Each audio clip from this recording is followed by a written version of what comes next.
وأنتم مسلمون يا أيها الناس اتقوا ربكم الذي خلقكم من نفس واحدة وخلق منها زوجها وبث منهما رجالا كثيرا ونساء واتقوا الله الذي تساءلون به والأرحام إن الله كان عليكم رقيبا أما بعد فإن أصدق الحديث كتاب الله وخير الهدي هدي محمد صلى الله عليه وسلم وشر الأمور محدثاتها وكل محدثات بدعة وكل بدعة ضلالة وكل ضلالة في النار.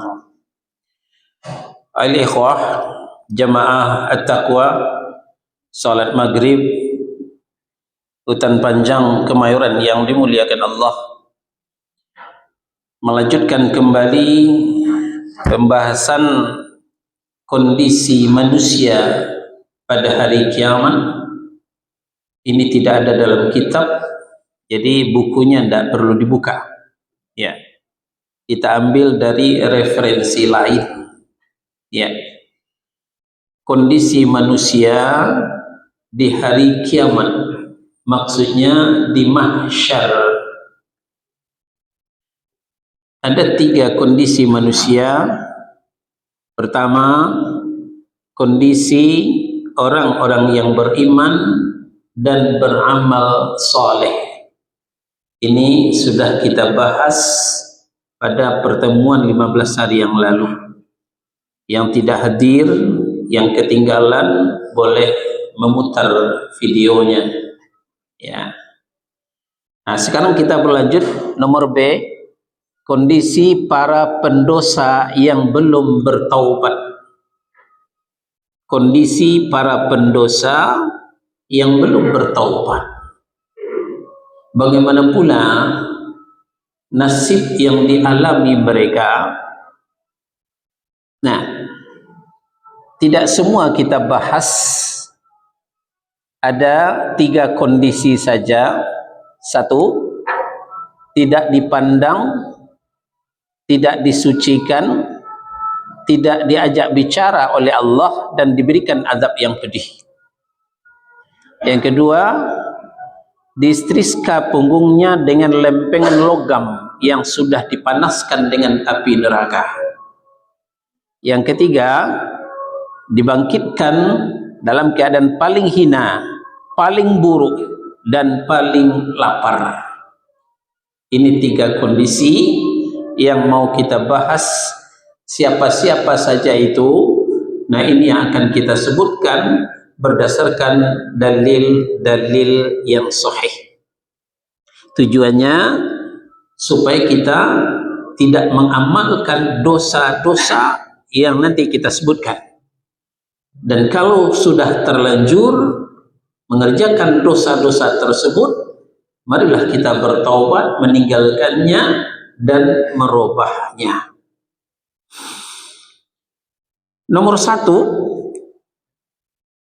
mereka tidak dipandang oleh Allah, mereka tidak disucikan oleh Allah, mereka tidak diajak bicara oleh Allah, dan untuk mereka disediakan azab yang pedih. Ketika kita menjadi mempelai baru, menjadi menantu orang, ketika kita tidak dipandang bertua, kita risih. Salah apa saya ya? Kok mertua saya tidak mau memandang saya? Kita sudah nggak enak. Apalagi nanti di hari kiamat kita tidak dipandang oleh Allah Subhanahu wa ta'ala. Pandangan Allah yang dimaksud adalah pandangan rahmat, pandangan kasih sayang. Ini yang tidak dihadapkan kepada kita. Kemudian kita tidak disucikan oleh Allah dan tidak diajak bicara oleh Allah, dicuekin adalah kira-kira. Dicuekin oleh Allah di hari kiamat. Dan disediakan azab yang pedih. Apa saja dosa yang dilakukan oleh orang-orang ini? Antara lain, pertama, menyembunyikan kebenaran Al-Quran, kebenaran As-Sunnah, itu disembunyikan, tidak dikeluarkan. Kenapa? Karena tidak semua orang yang bisa menerima kebenaran Al-Quran. Tidak semua orang yang siap menerima kebenaran As-Sunnah. Takut dikucilkan orang, takut tidak diterima oleh masyarakat, maka kebenaran itu disembunyikan. Ya. Di dalam Al-Quran, kita bisa buka Al-Baqarah surah yang kedua ayat 174. Al-Baqarah surah yang kedua ayat 174. Buka mushaf. Innal ladzina yaktumuna ma anzalallahu minal kitabi wa yashtaruna bihi thamanan qalila ulaika ma ya'kuluna fi butunihim illa an-nara wa la yukallimuhumullahu yawmal qiyamah wala yuzakkihim walahum adzabun alim. Sesungguhnya orang-orang yang menyembunyikan apa yang telah diturunkan Allah di dalam Al-Quran, yaitu Alkitab, lalu kemudian menjualnya dengan harga yang murah, mereka itu sebenarnya tidak memakan, tidak menelan ke dalam perutnya melainkan api neraka. Dan Allah tidak akan berbicara kepada mereka pada hari kiamat, dan Allah tidak mensucikan mereka, dan untuk mereka disediakan siksa yang amat pedih. Kebenaran disembunyikan. Kapan dikeluarkan? Kapan dibutuhkan? Kapan diperlukan? Ada pesan sponsor, lalu kemudian dijual dengan harga yang murah. Mungkin menurut kita sekian miliar itu sudah mahal, 1 triliun itu sudah mahal, tapi menurut Allah itu thamanam qalila, itu harga yang murah, harga yang sedikit. Apalagi kalau dibanding dengan surganya Allah Subhanahu wa ta'ala. Ini sudah banyak menggejala seperti ini. Orang tidak mau menyebut yang benar. Orang ragu-ragu menyebut yang hak. Qulil haq walau kana murra. Katakan yang hak itu walaupun pahit. Perkara resiko nanti kita urus belakangan. Yang penting kita melaksanakan kebenaran, menyampaikan al-haq. Imam Ibnu Katsir rahimahullahu ta'ala menjelaskan firman Allah, sesungguhnya orang yang menyembunyikan apa yang telah diturunkan Allah, yaitu Alkitab. Ini yang dimaksud adalah orang-orang Yahudi yang menyembunyikan ciri-ciri Rasulullah dalam kitab yang ada di tangan mereka. Padahal Rasulullah itu sudah ada dalam Taurat. Rasulullah itu sudah ada dalam Zabur, sudah dibicarakan dalam Injil, tapi ini disembunyikan oleh mereka. Mereka tidak mau menyampaikan kepada khalayak karena iri dan dengki mereka. Cuma kemudian kaum muslimin juga mengikuti langkah-langkah Yahudi untuk kepentingan pribadi dan kelompoknya. Kebenaran itu disembunyikan, tidak disampaikan kepada khalayak. Ya, itu yang menyembunyikan kebenaran kemudian memperjualbelikannya dengan harga yang murah. Untuk apa? Untuk merampas harta kekayaan orang lain. Itu tujuannya. Sebuah hadis yang sahih dari Abdullah ibnu Mas'ud radhiyallahu anhu Beliau berkata, Rasulullah sallallahu alaihi wasallam bersabda, "Man halafa ala yaminin wa huwa fiha fajirun liyaqta'a biha mala mri'in muslim, laqiyallaha wa huwa alaihi ghadbanu." Faqala al-Ash'ath fi wallahi kana dhalika kana baini wa baina rajulin minal yahudi ardun fajahadani faqaddamtuhu ila nabi sallallahu alaihi wasallam faqala li Rasulullah sallallahu alaihi wasallam alaka bainah qultu la faqala lil yahudi ihlif qultu ya Rasulullah idza yahlifa wa yadhhaba bimali fa anzalallahu ta'ala innal ladzina yashtaruna bi ahdillahi wa aymanihim thamanan qalilah. Kata Nabi sallallahu alaihi wasallam, barang siapa yang mengucapkan sumpah palsu untuk merampas harta seorang muslim, maka ia akan bertemu dengan Allah dalam keadaan murka. Ini banyak terjadi. Satu bidang tanah suratnya 10. Aneh kan? Biasanya satu bidang tanah suratnya 1. Ini suratnya 10. Dan 10-10-nya asli. Nah, lalu yang mana yang mau kita percayai? Nah, maka ketika itu diperlukan sumpah. Orang yang bersumpah dengan benar, insya Allah aman. Kalau memang miliknya, dia bersumpah. Yang kena yang bersumpah palsu bukan tanahnya, tapi dia bersumpah palsu untuk mendapatkan tanah orang lain, milik orang lain. Maka berkata Ash'ath, demi Allah ini berkenaan dengan masalahku.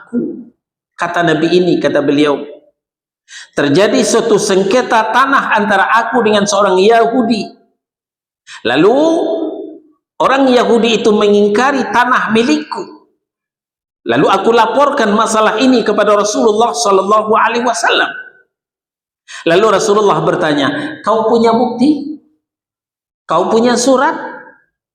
Aku menjawab tidak. Ya, qadarullah, walaupun si Ash'ath ini yang punya tanah, tapi dia nggak punya bukti. Lalu beliau berkata kepada Yahudi, bersumpahlah kalau memang kau yang memiliki tanah. Lalu aku katakan kepada Nabi, ya Rasulullah, tentu ia akan bersumpah, kemudian akan lenyaplah hartaku di gondolnya. Ya, itu yang dikhawatirkan oleh Ash'ath. Nah, setelah itu Allah menurunkan firman Allah di dalam Ali Imran ayat 77. Sesungguhnya orang-orang yang menukar janjinya dengan Allah dan sumpah mereka dengan harga yang sedikit, mereka itu akan mendapatkan bagian pahala di akhirat, dan Allah tidak akan berkata-kata dengan mereka dan tidak akan melihat kepada mereka pada hari kiamat, dan tidak pula akan mensucikan mereka untuk mereka azab yang pedih. Hati-hati bersumpah. Jangan pernah bersumpah palsu. Ya. Boleh maju tak gentar, tapi membela yang benar. Jangan maju tak gentar, tapi membela yang bayar. Ya. Udah salah, dibela juga karena bayar. Padahal ini benar, tapi karena nggak bayar, nggak dibela. Berani bersumpah palsu. Ternyata ini sangat berbahaya. Terus ke bawah. Orang tua pezina, penguasa pendusta, orang miskin yang sombong, kemudian musbil. Musbil ini laki-laki yang pakaiannya melewati mata kaki, itu musbil. Yang pakainya isbal, apakah celananya, gamisnya, sarungnya melewati mata kaki, itu namanya isbal. Orang yang memakainya disebut musbil. Kemudian mengungkit-ungkit pemberian. Kemudian juga pedagang dengan sumpah palsu lagi. Ya. Nah, ini banyak hadisnya. Pertama, hadis dari Abu Hurairah radhiyallahu an, Rasulullah sallallahu alaihi wasallam bersabda. Hadis ini diriwayatkan oleh Muslim. Sahih. Kata Nabi sallallahu alaihi wasallam, salasatun, ada 3 orang, la yukallimuhumullahu yaumal qiyamah, Allah tidak mengajak bicara 3 orang itu di hari kiamat. Wala yuzakkihim, mereka tidak disucikan. Wala yanzuru ilaihim, mereka tidak dipandang oleh Allah dengan pandangan rahmat. Walahum adzabun adzim, untuk mereka azab yang pedih. Siapa mereka? 1, syaikhun zanin, orang tua yang berzina. Ya, kalau gitu anak muda berzina boleh, Ustaz? Nah, tidak, tetap tidak boleh. Ya, tetap tidak boleh. Tapi kalau anak muda berzina, ya masih mending. Kalau orang tua berzina, nah itu keterlaluan. Ya, maka dosanya lebih besar. 2, wa malikun kadzabun, penguasa pembohong. Ya, ternyata sen kanan belok kiri, sen kiri belok kanan, bukan lagi dikuasai oleh mak-mak. Biasa kan mak-mak begitu bawa motor, sen kanan belok kiri, sen kiri belok kanan. Sekarang juga digunakan oleh penguasa. Lain kata mulutnya, lain yang terjadi. Lain yang dikatakannya, lain yang dilakukannya. Penguasa pembohong itu tidak akan dilihat oleh Allah, tidak akan disucikan oleh Allah, dan mereka terancam azab yang pedih. Terus wa'ailun mustakbirun. Ya. Yang ketiga, orang miskin yang sombong. Kalau orang kaya sombong masih mending, ada yang disombongkannya, hartanya banyak. Ini sudah miskin sombong lagi. Ya.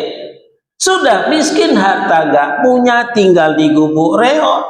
Miskin sombong lagi. Ini kebangatan. Kalau orang kaya sombong, ada yang disombongkannya. Tapi kalau orang miskin sombong, tidak ada yang disombongkannya. Dia tidak tahu diri namanya. Maka ini sangat dimurkai oleh Allah Subhanahu wa ta'ala. Ini dalil, ya. Orang tua pezina, penguasa pendusta, orang miskin yang sombong.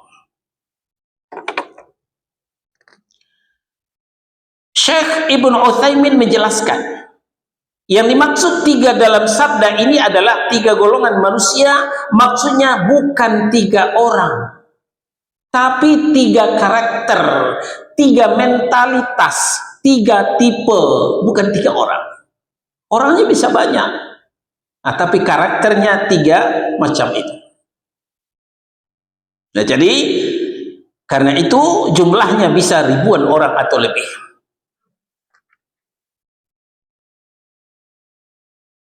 Lalu hadis yang kedua dari Abu Dzar radhiyallahu anhu, diriwayatkan oleh Muslim.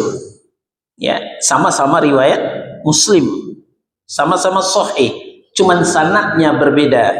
Kalau tadi sanadnya dari Abu Hurairah radhiyallahu anhu, sekarang sanadnya dari Abu Dzar. Salasatun, tambah 3 lagi. Ya, la yukallimuhumullahu yaumal qiyamah, Allah tidak mengajak bicara pada hari kiamat. Wala yanzuru ilaihim, Allah tidak memandang mereka. Wala yuzakkihim, mereka tidak disucikan. Walahum adzabun alim, untuk mereka disediakan azab yang pedih. Qala faqara'aha Rasulullah sallallahu alaihi wasallam thalatha miraran. Qala Abu Dzar khabu wa khasiru man hum ya Rasulullah. Qal al-musbilu wal mananu wal munfiqu sil'atahu bil halfil kadhib. Rasulullah mengucapkan tadi sampai 3 kali, ya, ini saking pentingnya. Tidak pernah Rasulullah mengulang-ulang sampai 3 kali kecuali suatu hal yang sangat urgent, suatu hal yang sangat penting. Jadi ada 3 orang, ada 3 kelompok kata Rasulullah yang tidak diajak bicara oleh Allah, tidak dipandang oleh Allah, tidak disucikan oleh Allah, dan untuk mereka disiapkan azab yang pedih. Diulang sampai 3 kali oleh Rasulullah sallallahu alaihi wasallam. Lalu berkata Abu Dzar, rugi sekali mereka kalau begitu. Siapa mereka itu ya Rasulullah? Abu Dzar, seorang sahabat yang mulia, penasaran, menanyakan kepada Nabi sallallahu alaihi wasallam. Beliau menjawab, 1, al-musbilu. Yang pertama adalah orang yang menjulurkan pakaiannya melewati mata kaki.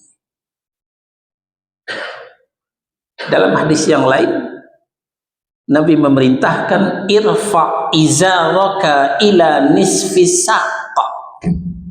Angkat pakaianmu sampai setengah betis. Fa in abaita ilal ka'bain. Kalau kau enggan mengangkat pakaianmu sampai setengah betis, boleh turun sampai 2 mata kaki. Wa iyyakum wal isbalul izar. Awas kalian, jangan sampai menjulurkan pakaian melewati mata kaki. Fa innahu minal makhillah, karena itu bagian daripada kesombongan, kata Nabi sallallahu alaihi wasallam. Jadi saudara-saudara kita yang cingkrang itu bukan mau tampil beda, tapi sudah duluan dari kita mendengarkan hadis ini. Mereka tidak mau tidak diajak bicara oleh Allah. Mereka tidak mau tidak dipandang oleh Allah. Mereka tidak mau tidak disucikan oleh Allah, dan mereka takut dengan azab yang dijanjikan oleh Rasulullah sallallahu alaihi wasallam. Maka mereka tidak segan-segan memotong kaki celananya. Itulah yang kita lihat cingkrang itu, yang sering kita cemoohkan. Memang hutan panjang kebanjiran ya, kok celananya tinggi amat? Kan sering kita cemooh seperti itu. Rupanya kitanya yang bodoh, kitanya yang belum tahu dengan hadis ini. Ancaman orang yang isbal bukan ringan, saudara-saudara. 2, wal mannanu, ya. Yang kedua, yang mengungkit-ungkit pemberian, ya. Qadarullah pernah ngasih orang tuh, si fulan tuh yang sekarang udah kaya kan, udah enak hidupnya kan. Kalau nggak saya kasih modal dulu, kere. Lihat dulu waktu dia baru masuk Jakarta, kere hidupnya, saya pinjamin modal. Wah, sekarang udah naik dia. Wah, setiap pertemuan ini dibahas, setiap pertemuan ini dibahas. Mengungkit-ungkit pemberian. Lihat Masjid At-Taqwa kan? Tuh, Masjid At-Taqwa yang megah itu, tuh infak saya paling banyak itu. Kalau enggak infak saya, belum tentu Masjid At-Taqwa semegah itu. Contoh seperti itu. Bersyukurlah kita banyak membantu orang. Bersyukurlah kita banyak infak kita untuk masjid, banyak infak kita untuk madrasah, untuk musola. Tapi jangan disebut-sebut, jangan diungkit-ungkit, lupakan itu. Itu tidak akan hilang. itu tidak akan hanyut, dicatat oleh Allah melalui malaikatnya, ditulis dengan indah dalam sebuah kitab, dan kitab itu akan kita terima nanti di hari kiamat. Ya. Jadi tidak perlu disebut-sebut, tidak perlu diungkit-ungkit kebaikan kita, pemberian kita kepada orang lain. Yang ketiga, wal munafiqu sil'atuhu bil halfihil kadzib. Dan orang yang menjual barang dagangannya dengan sumpah palsu, ya, pedagang dengan sumpah palsu. Saya punya dagangan, ya, ada yang nawar satu-satu, ini berapa Pak? Sekian. Ini bagus enggak barangnya? Sumpah. Ini bagus enggak barang? Demi Allah, ini nomor 1, padahal nomor sepatu. Bersumpah untuk melariskan dagangan, awas ya para pedagang. Tapi kan sumpahnya benar Ustaz, ya memang barang saya bagus kok. Kalau sumpahnya benar, itu akan menghanyutkan barokah perdagangan kita. Katakanlah barangnya memang benar, tapi dengan sumpah untuk melariskannya, maka keberkahannya hilang. Apalagi sumpahnya palsu, barangnya jelek, tapi demi Allah barang ini baik, maka bukan hanya berkahnya yang hilang, nanti di akhirat tidak akan dipandang oleh Allah, tidak akan disucikan oleh Allah, tidak diajak bicara oleh Allah, dan disediakan azab yang pedih. Yang benar, para pedagang tidak usah pakai sumpah segala. Ini Pak, barang saya bagus enggak barangnya Pak? Ya, Bapak lihat sendiri. Itulah kondisi dagangan saya. Kalau Bapak suka, silakan beli. Bapak nggak suka, nggak dibeli juga nggak apa-apa. Akan enak. Orang nggak merasa dibohongi. Ya. Apakah dagang benda, dagang buah, dagang apa saja. Ya, jangan sampai bersumpah. Hadis sahih diriwayatkan oleh Muslim. Kembali dari Abu Hurairah radhiyallahu anhu, Nabi sallallahu alaihi wasallam bersabda, ya, ini kembali kepada musbil.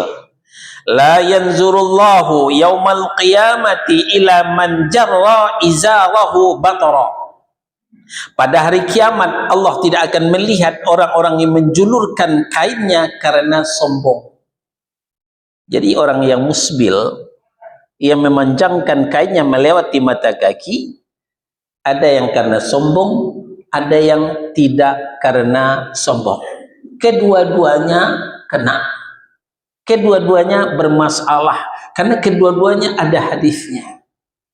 Maka para ulama mengumpulkan dua hadis ini, orang yang mengisbalkan pakainya melewati mata kaki berdosa.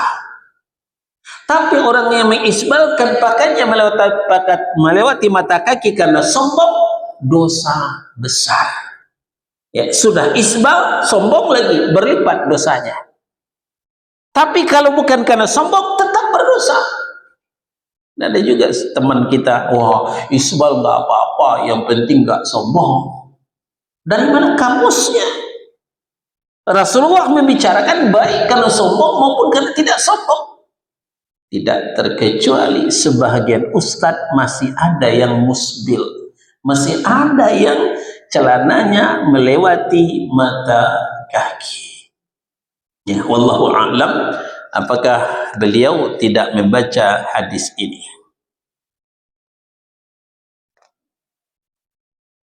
Kita berlanjut.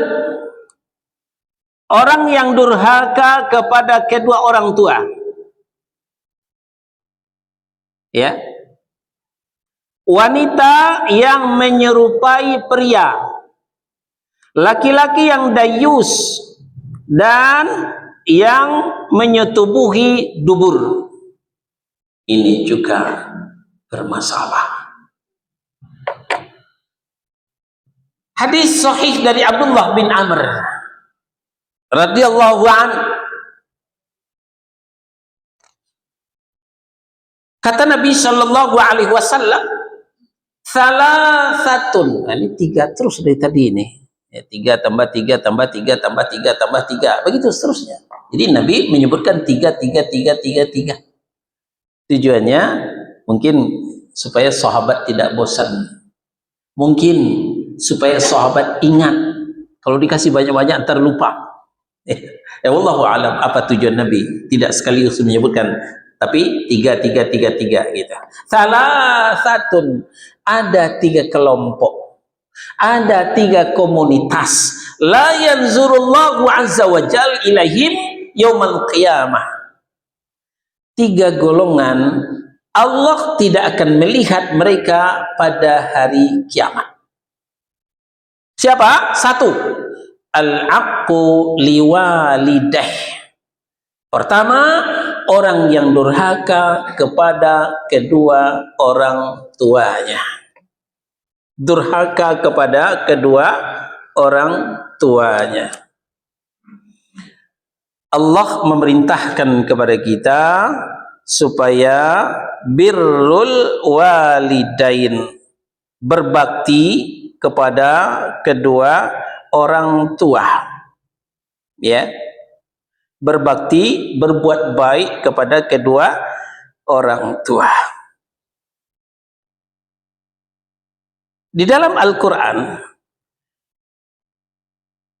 berkali-kali Allah mengingatkan kepada kita, ya, antara lain bisa kita lihat, ya, di dalam Al-Isra surah 17 ayat 23.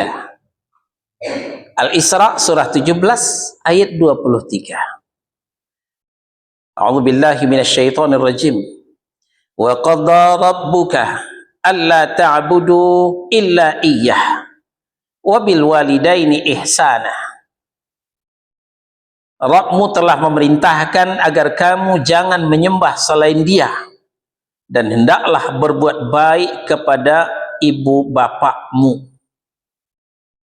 Imma yablughanna 'indakal kibara ahaduhuma aw kilahuma fala taqul lahumā uff. Jika salah seorang di antara keduanya atau kedua-duanya sampai berusia lanjut, sampai tua renta dalam pemeliharaanmu, ya, qadarullah orang tua itu senangnya dengan kita, banyak anaknya yang lain, tapi orang tua ini betah di rumah kita, nggak mau di rumah anaknya yang lain. Maka sekali-kali janganlah kau mengatakan kepadanya, kepada keduanya, perkataan bosan, tidak boleh, ya, tidak boleh bosan dengan orang tua kita. Memang orang tua kita ini makin tua kadang-kadang makin seperti anak-anak. Wa man nu'ammirhu nunaqqishu. Barang siapa dipanjangkan umurnya, dikurangi fasilitasnya. Bukan hanya pandangannya yang kabur, bukan hanya pendengarannya yang budak, tapi pertimbangan akal sehatnya juga menurun. Lebih sensitif, gampang tersinggung, mudah teriris hatinya. Suko paibuati, ya, itu bahasa orang Padang. Itu karakter mentalitas orang tua. Dan ini ujian untuk anaknya. Orang tua adalah ladang ibadah, ladang pahala untuk anaknya. Kalau anaknya bersabar, maka anaknya mendapatkan ladang pahala. Kalau anaknya tidak bersabar, mendapatkan tumpukan dosa.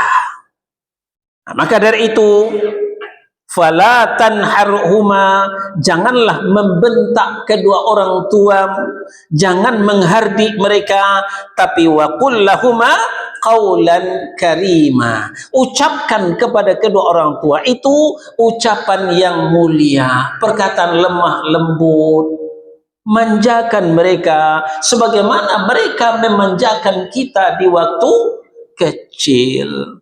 Ini tugas kita sebagai anak.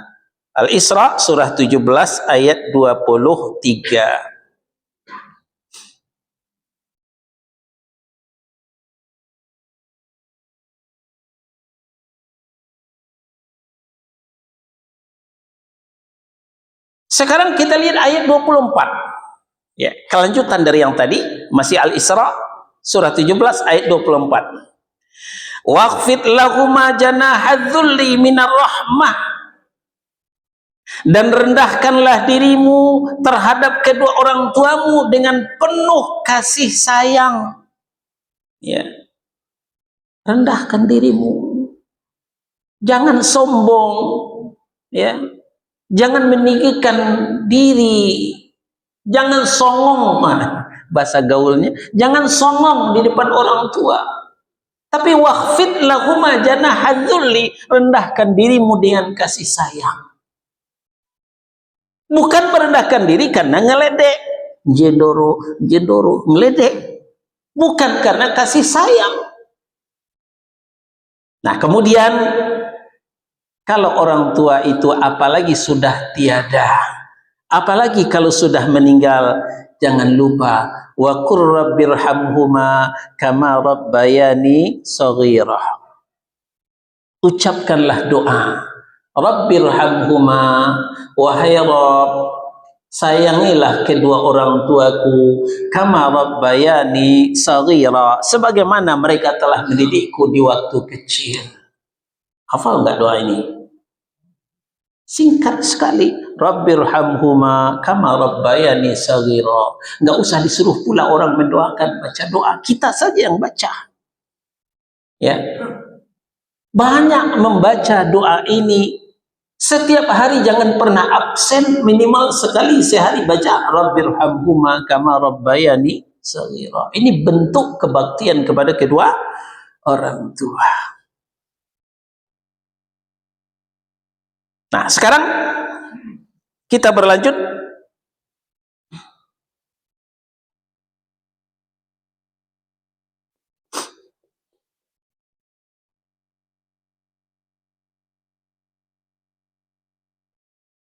Ke ayat selanjutnya. Ya, kalau tadi Al-Isra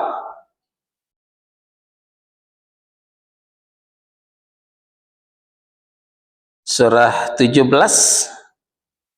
sekarang kita ke Luqman surah 31 ayat 14. Ini kita sedikit menukik kepada birrul walidain. Karena ada indikasi di akhir zaman ini orang tidak menghormati orang tuanya. Orang durhaka kepada kedua orang tuanya. Malah ada yang menghujat. Ada orang yang menyidang, mengadukan ke pengadilan orang tuanya gara-gara harta. Na'udzubillah min dzalik. Luqman surah 31 ayat 14. Wa wassaynal insana biwalidayhi, kami perintahkan kepada manusia agar berbuat baik kepada kedua orang tuanya. Hamalathu ummuhu wahnan ala wahnin wa fisaluhu fi amain anishkur li wa liwalidaik ilayyal masir. Ibunya telah mengandungnya dalam keadaan lemah bertambah lemah. Sejak sehari dalam rahim, 9 bulan dalam kandungan, susah dan payah ditanggungkan. Betapa beratnya, susahnya ibu kita menghamilkan kita. Makan tak enak, tidur tak nyenyak, telentang terus bosan, miring susah, tengkurap apalagi nggak bisa. Itu yang dirasakan. Wa fisaluhu fi amain, menyapihnya selama 2 tahun. 2 tahun dalam menyusu, 5 tahun dalam pangkuan. Kasih dan sayang ditumpahkan. Kadang ibu kita sedang makan yang enak, kita nangis. Ternyata kita membuang kotoran. Ibu kita tidak melanjutkan makannya, tapi ngurusin kotoran kita. Begitu perjuangan ibu kita terhadap kita. Sekarang kita seenaknya durhaka kepada mereka, wajarlah Allah itu memberikan dosa yang besar kepada kita. Nah, oleh sebab itu, anishkurli wali walidaik, bersyukurlah kepadaku dan berterima kasih kepada kedua orang tuamu. Ilayyal masir, hanya kepadakulah kamu kembali. Baik, kita istirahat sejenak, nanti kita lanjutkan. Silahkan muadzin.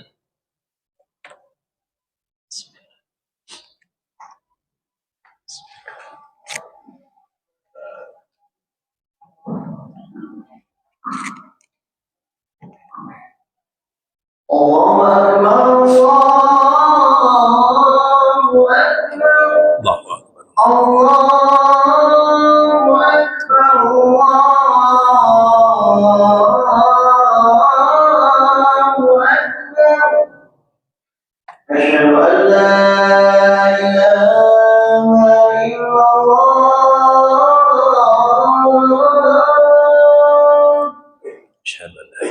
Asyhadu an la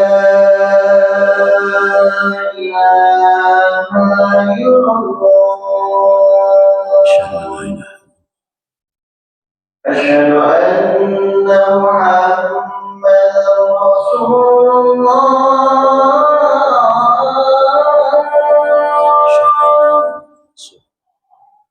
أشهد أن محمدا رسول الله.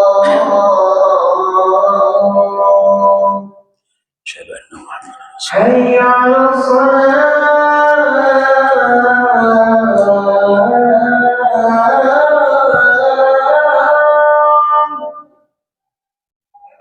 حي على الصلاة،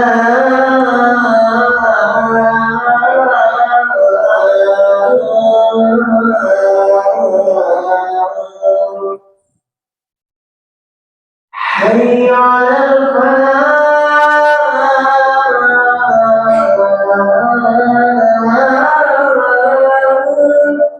لا حول ولا قوة. حي على الفلاح.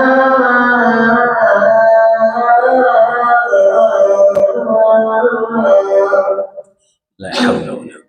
الله أكبر، الله أكبر، الله أكبر. لا إله إلا الله. لا إله إلا الله.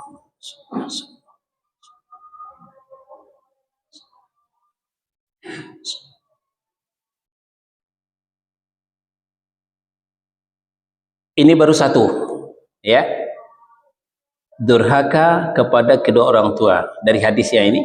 Yang kedua, wal mar'atul mutarajjilat, wanita yang menyerupai pria. Dia wanita, tapi penampilannya, bicaranya, gayanya seperti pria. Disebut dengan wanita tomboy. Ya. Ya, kalau sekadar tubuh yang tomboy itu qadarullah. Allah yang menciptakan begitu. Tapi berpakaian juga seperti itu, pakai celana jin. Celana jin dipakai. Enggak dipakai celana jin kerasukan juga oleh jin. Ini celana jin dipakai. Nih, pakai celana jin, baju kaos dimasukkan ke dalam kaos yang ketat, ya, rambutnya juga dipendekkan, lalu jalannya seperti pria. Wanita yang menyerupai pria itu juga tidak dilihat oleh Allah, tidak disucikan oleh Allah, tidak diajak bicara oleh Allah, dan disediakan azab yang pedih. Ya, apalagi ikut-ikutan ngerokok lagi, persis kayak pria. Adakah di antaranya wanita kita, istri kita, anak gadis kita, sampaikan kepada mereka, azab Allah sangat berat terhadap wanita yang menyerupai pria. Nah, begitu juga pria yang menyerupai wanita, tapi bukan sekarang, nanti ada saatnya kita bicarakan.